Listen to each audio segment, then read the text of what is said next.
knowing how to doesn't matter. Knows to stay for those right-hand peaks, knows when to engage, low HP. These guys have practiced. This is not their first rundown, but it is their first showdown of exactly what they can do. Still knows exactly when to look up, what to loot, when to use your utility, and when to support your teammate and still have a presence in the game, which is once again something players learn how to finish off. They know their exact win conditions as well and when to drop them through. Amazing gameplay. We're going to now tune in and see what else they can do on the Middle East. I'm going to be piking it up with my man Zeke coming in. We're both going to hit that cast. We're going to see exactly how these guys go down. We'll relive that breakdown actually together live. Zeke, what did you think about their presence compared to the rest of the international regions? Man, I think we still have quite a bit more to see from this region. I think you did an amazing breakdown there. I think the ceiling for ME is still very high. We haven't quite seen what they're fully capable of, but I think over the weekend, we'll definitely see it. I'm also excited that we get to finally hang out, Shy Wager and Zeke. Chic. We have come together. That was great. Actually, that is a true thing of the game. But anyway, the games are ready. Let's hop right in, Fortnite fam. We're jumping out the battle bus. We're going to begin this game. I can't wait to see what happens here in this game. Because remember, these happened over this morning. Earlier on, while everyone wants to sleep, including myself, I slept like a baby. It's kind of. It's not entirely true. But anyway, we're getting into it. We can see now where people are trying to land early. So, I mean, you know, you've got the Pleasant there. You've got a team of Junk. The old Villain Factory. You've got some at Snobby. Some flying even over Greasy. There's still quite a bit of teams, though, still that are airborne. Yeah, so one thing you mentioned earlier, Zeke, was the whole idea of these games happened this morning, right? For me, chewing gum, you leave it out on the table untouched, still good to eat later in the day. There's so much flavor in these games we have yet to see. No, seriously, man. Like, once again, we're tuning with power. Hey, look at this pattern, right? I kind of, you know, went to the FHD/Mongrel comparison. These guys are in retail.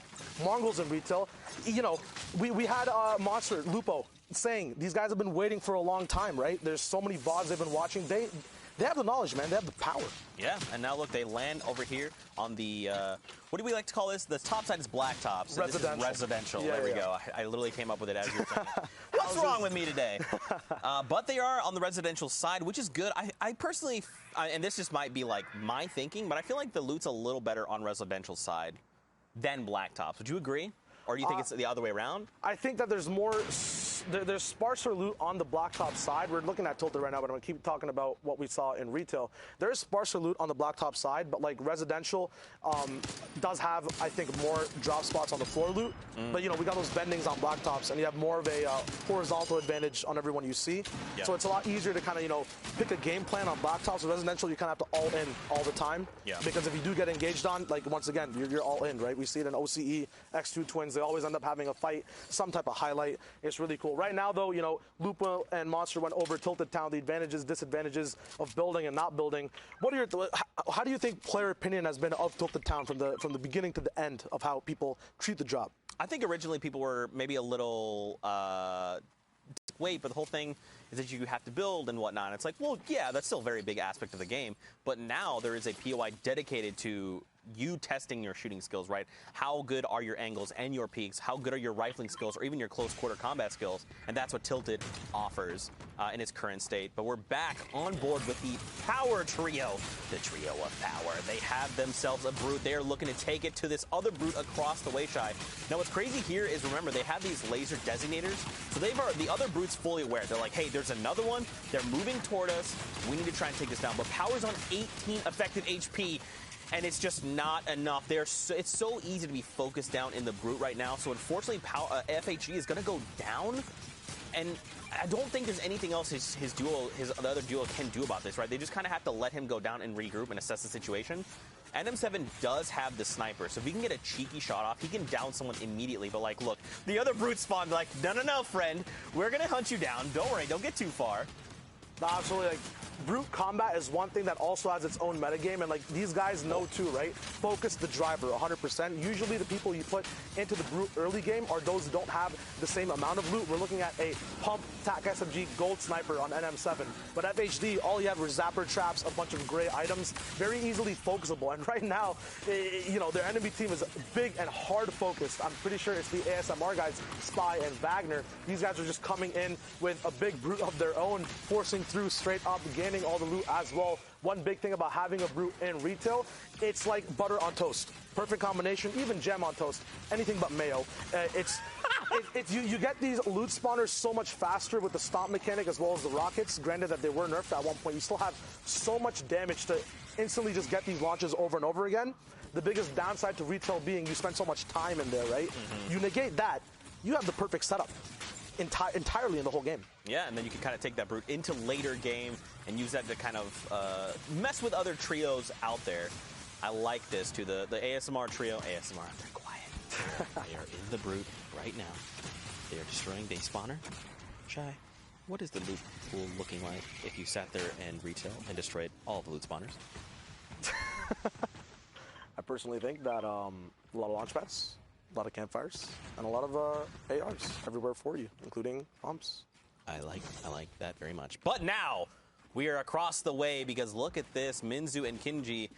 This trio, we saw an absurd amount of snipes last game. Now, many of them they couldn't follow up on just based on where they were, but look at this. He drops down and he gets counter dropped. That is a zapper. He's got to be careful. It's okay. All right, I thought that wasn't Moon. I saw a second shot from the right, and I was like, if that is this enemy trio, like, Minzu's going to be eliminated. There's nothing they can do, but it's okay. Moon was there. He had the assist, and look at the loadout. It's just shining array of colors. Yeah, Happy Hamlet, I broke it down in one of the drop shot breakdowns. Vendings galore, so many chests, right? You eliminate as much of the loot pool as possible to what you need to keep looting over and over again. You know, loot drops, chest spawns, every vending that's available to you as well. You get to pick and choose what you want. You use it in the fight as well really fast if there's just one other team contesting you.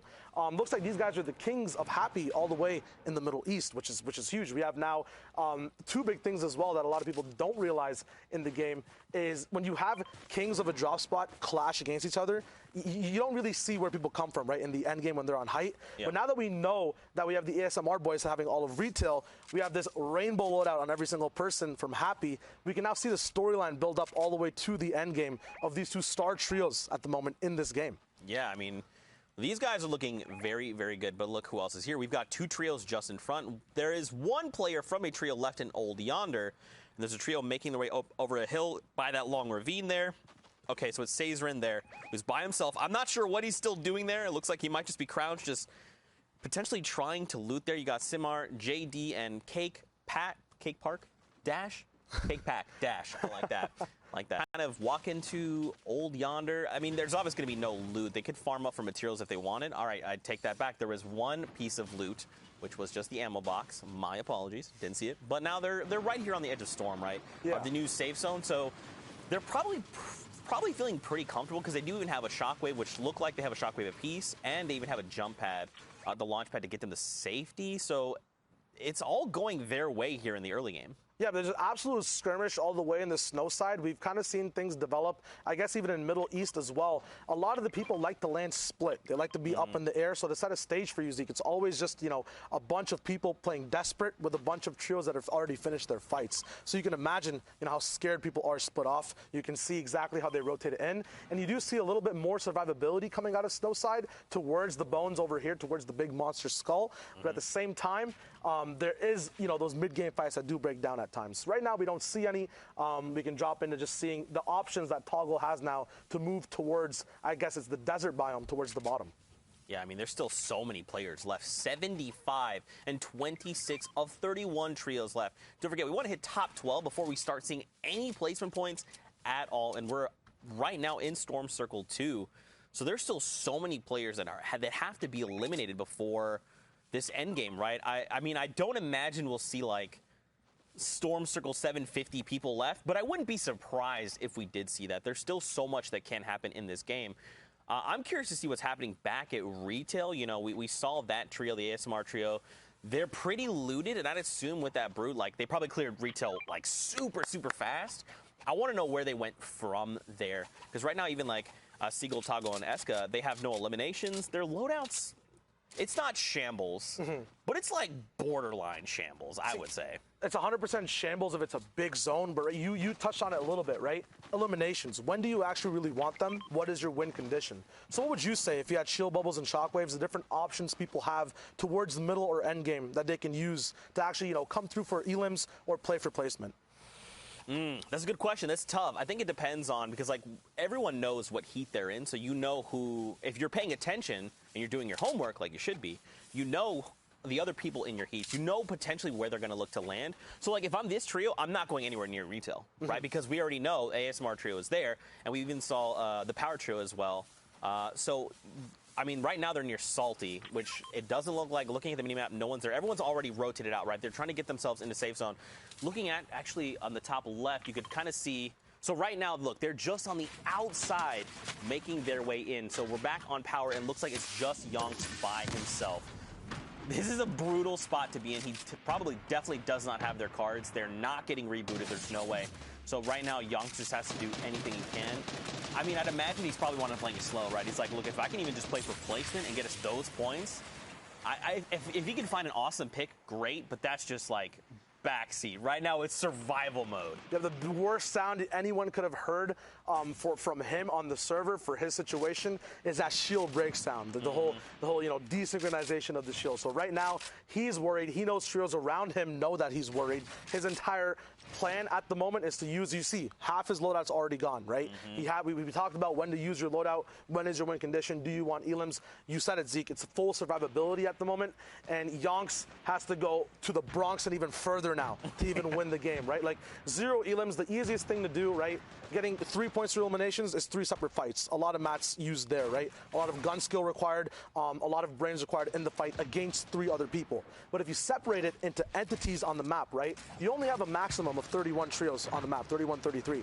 So in this game specifically, I think it's 26 out of 31. We're kind of far from placement, but separating it into just looking at singular entities moving around the map and playing placement that way, right? Using your mats against one entity rather than 3 separate ones in a fight.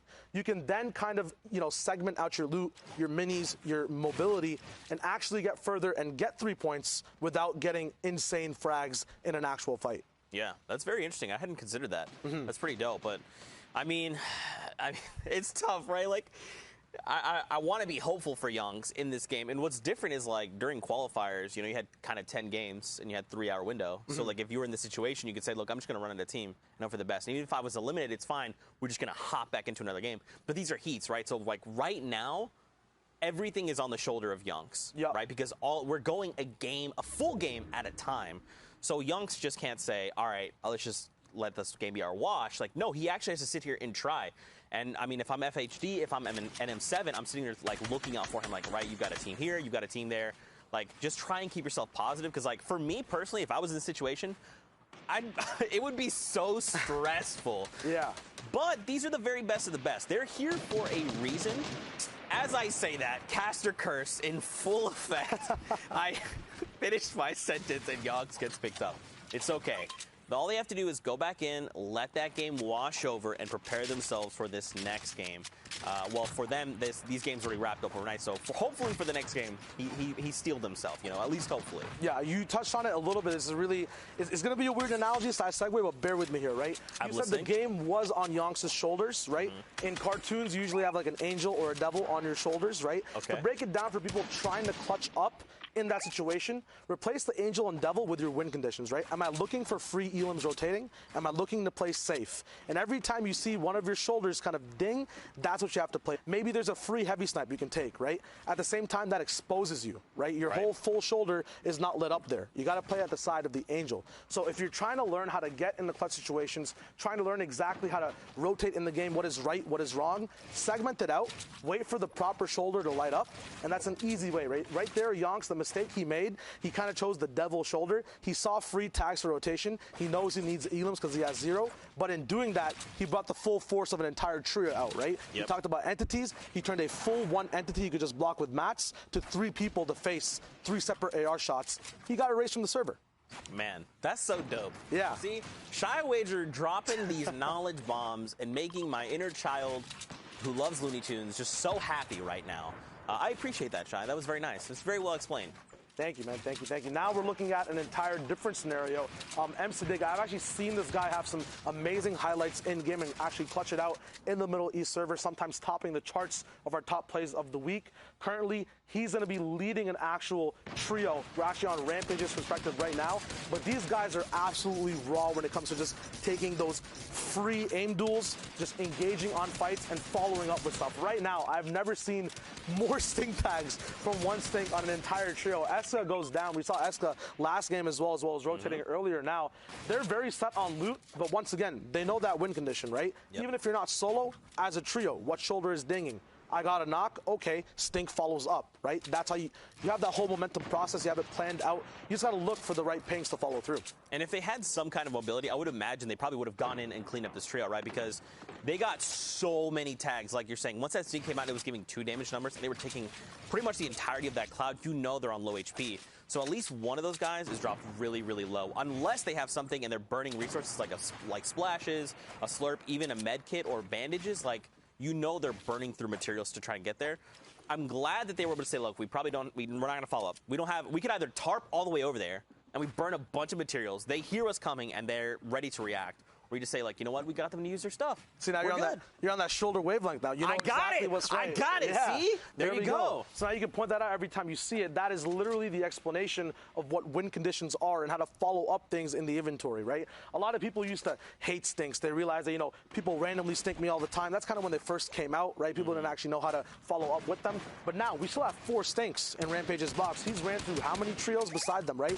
He's not throwing them for no really dilly reason whatsoever, right? He's using them in response with explosives and in response with a knock. They're complementary items that aren't as griefy anymore, but actually strategically used to, you know, shake up an entire trio and not just have them box up the entire time when someone else actually has an advantage to push on them with.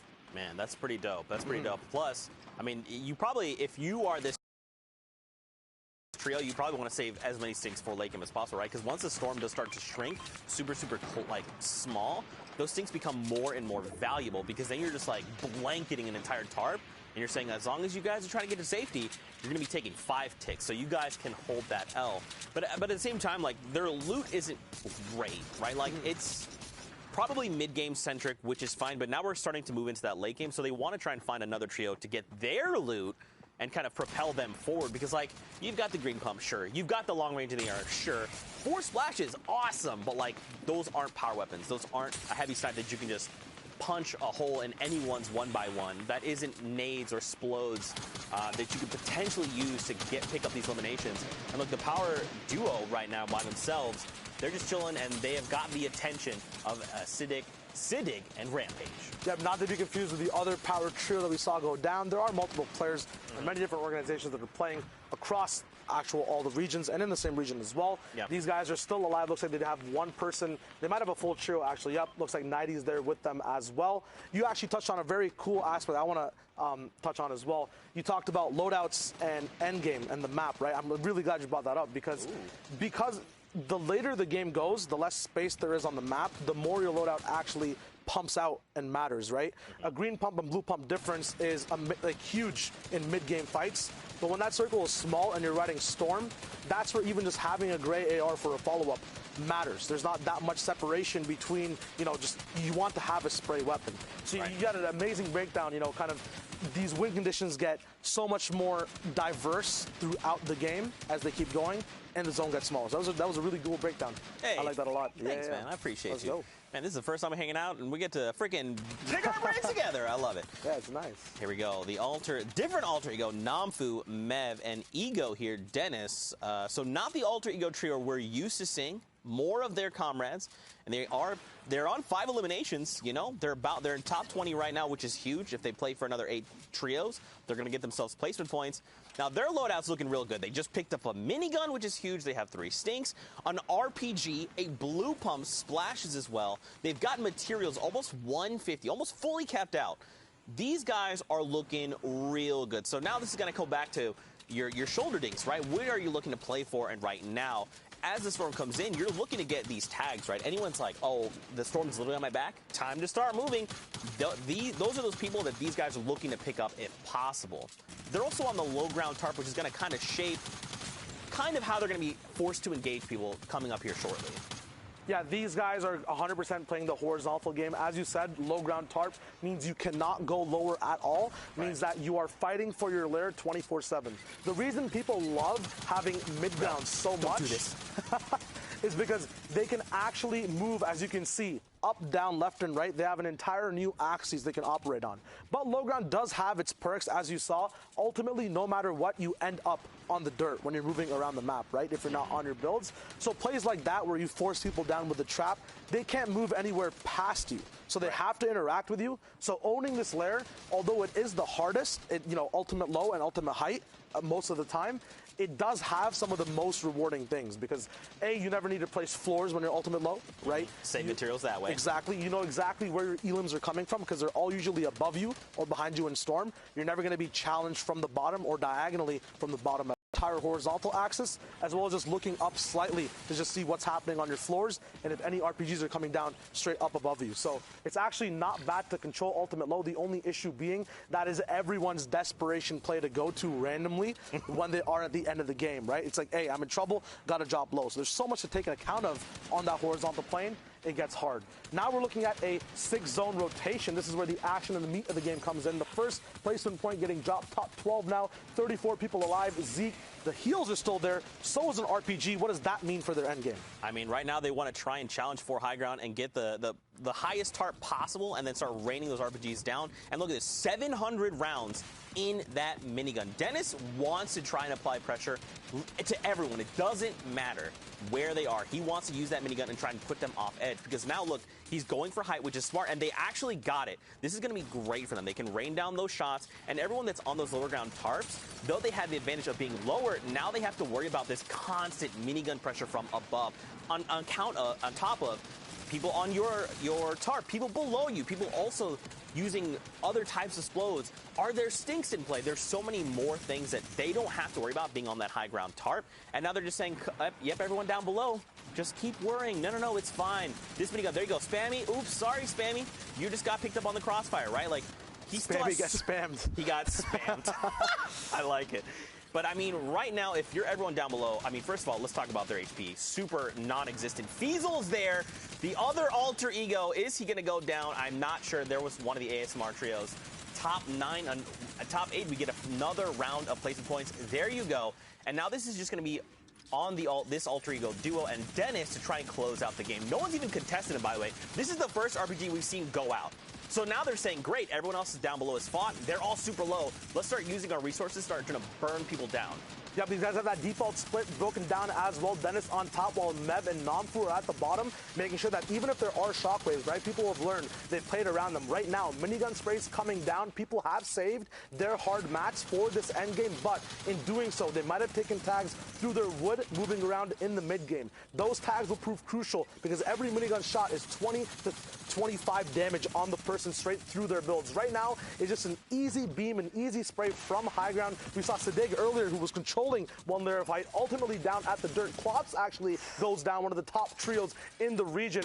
Hopefully he makes it through the heats. We will see the standings hopefully at some point. Right now though, Dennis, 4 elims. Mev, another 4. We have a total of 11 elims on this trio at the moment with more to come. There is a top 2 spot available for placement. That minigun is not stopping. All the time they could use for rotating and making sure their builds are fine. They don't need to because they're height. They use it on pressure. Gets all the way down the low ground. Siddig gets that big knot, and Kappa, no joke this time, he gets taken out. Dennis, the whole trio, surviving all the way back to retail, where we started. What a lore and eventful game, Zeke. That was so much fun. Don't forget, though, that means that Hero Kappa there was, don't forget he's on Klops and Fiesel's team, so placing second is 12 points. So shout-outs to him to making it the last team. Good on you. But now we're going to send it back into the studio with Dr. Lupo. What you got for us? Zeke, Shine, thank you very much. It's interesting to see how over time we've seen a lot of other regions build up around different competitive metas. And now that the Middle East finally has their shot, things are a little different than I think we've expected. We've seen from other regions in the past. It's excellent to see the competitive nature of these Middle East players. And Sundown, what do you think so far? It's been really good. I mean, honestly, a lot of what we expected, the teams who have been up on that leaderboard consistently pushing into really the top 5 in the top 10, they've been up there in our predictions. They all advanced through to tomorrow, and we've seen kind of the disciplined gameplay where people are stacking on their teammates, relying on it, and playing for the late game, doing everything they can to try and avoid those early and mid-game fracas, to avoid kind of those big sharks who are running around looking for the elims and get into those late game scenarios. But I know there are a couple plays you wanted to take a look at specifically here. Very specifically indeed. Now, production prepared a little package for us, specifically, I believe, around Alter Ego MEV. We're going to take a look at that real quick. Let's jump right into it. This wall, absolutely ridiculous. Now, as you were saying, a lot of the team fire stacking on top of each other and taking shots at players in opportunity positions like this. Gets a quick pickup on Teddy's, and it doesn't stop there. You have players rotating from the outside of the map, and you'll notice the shots start, MEV takes a couple, and the comms between these players, it immediately becomes a 3-player beam position where they're up above everybody else. The comms will say, hey, guys, right over here, and everybody just the team fire out of nowhere, spraying down on the builds as players are trying to make these rotations, and the RPG shots, an Alter Ego on Alter Ego elimination there in your feed. You hate to see it, but it's communication like that is created, especially in trios. We see it more than in duos or solos, and that's why I'm excited maybe one day squads as well. That team fire is so powerful. Even in a position where you're going to get third party from another team rotating in. We've seen it in a couple of the games so far in the Middle East today. You'll have team fire positions, but the pinch from either side. But you have all 3 players taking shots simultaneously on 1 or 2 walls. It's so powerful that not even all the builds in the world can save you from that. And that's putting these players in spots where not just 1, 2, 3 eliminations on from one trio to another, but maybe the team behind that's pushing in, it feeds into a chain of eliminations that's going to push some of these teams higher up the board than I think any of us expected them to go. Yeah, and you're seeing that a lot when you have the 3 players who are stacked on top of each other, and then their comms are there. I mean, we joke about MMB like it's really chaotic, but when they all call out, you see, boom, everyone snaps over, and the team fire happens instantly. You're seeing Middle East put off a lot of that right now, but on our end, yes, there are still some issues going on with the matchmaking on Europe's side, so we're going to go to a break right now. While we take some on our end, we will have some additional messaging that is coming forward, so don't go anywhere. We're just hanging out. We will have more games going forward. We're going to continue to fill with the Middle East games as we come back. So we're going to dive in a little bit deeper to them, which is something I'm really excited about because a lot of people don't necessarily get the visibility into this region. They don't have the opportunities to really go in and dive into this gameplay and look into what makes Fiesel, Kappa, and Klops so good, or what makes that Sam trio that much better in seeing different styles of gameplay. It's the same reason why I preached during the World Cup. Go take a look at Asia. Go take a look at Oceania. Go take a look at Brazil, because you're so used to watching just NA East, Europe, and NA West that when you get these different regions, there are really definitive styles and ways to play the game and different utilization of not only maps and rotations, but items. I mean, you see the bubble bounce came out from different ways. You see the Solar grenades coming out of Europe. People are constantly innovating and finding new ways to play Fortnite. And I mean, that emergent gameplay is what I'm all about. The more regions you add, the more variety, the more skill you're going to see. And honestly, the different flavors of gameplay go such a long way. Now, I do want to make a quick note. If you're out there watching, believe me when I say I understand that production delays, can be frustrating. And without a doubt, the people that are in charge of this are trying to work through them as best they can. I would ask the people that are watching, this is from me, this isn't from Epic, this isn't from anybody like that. I'm sure production right now is going nuts, like, what's Lupo doing? Do me a big favor, if you're out there watching right now, try as hard as you can to not be frustrated with delays like this. Things happen. It's a very complicated game, and there's a lot of systems at play here to get every single thing coordinated simultaneously. Let me tell you, it's not easy. There's a lot behind the scenes. So thank you very much for your understanding. And if there's any frustrations, don't direct them at Epic. Maybe direct them at your keyboard or something like that. So thank you. Definitely protect the keyboard, but I promise you, we are looking into it. We're trying to get it resolved as fast as possible. If you need to yell at anyone, you can yell at me. It's fine. I'm used to it. I said do it right there. Go ahead. You can send it all on my way, but I promise you we'll get it resolved, and we'll always have the ability to go through and continue to watch some of these games, because, again, it's always great to be able to take a look at the other regions. And, I mean, I'm excited. We're going to be able to see a lot of Brazil today, right? And I want to be able to watch that. And that's one region in particular. I don't know if people were going through and looking at how kind of the heats and stuff were set up. Brazil got bumped up. Brazil is on the exact same level as NA West. They have the full 4-heat structure, and there's been a lot of teams that qualified 8 players through each week.